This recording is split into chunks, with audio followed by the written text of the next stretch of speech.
Hai, saya Ana, welcome to my channel. Kali ini saya mau recook pancake, kue yang biasa disajikan buat sarapan pagi. Karena cara pembuatannya yang mudah, tinggal goreng dalam wajan teflon.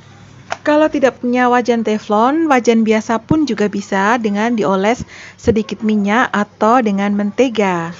Setelah matang, tinggal diberi topping coklat, keju, madu, atau susu kental manis sesuai selera. Sebelum lanjut ke proses pembuatannya, jangan lupa like, komen, dan subscribe-nya ya. Terima kasih.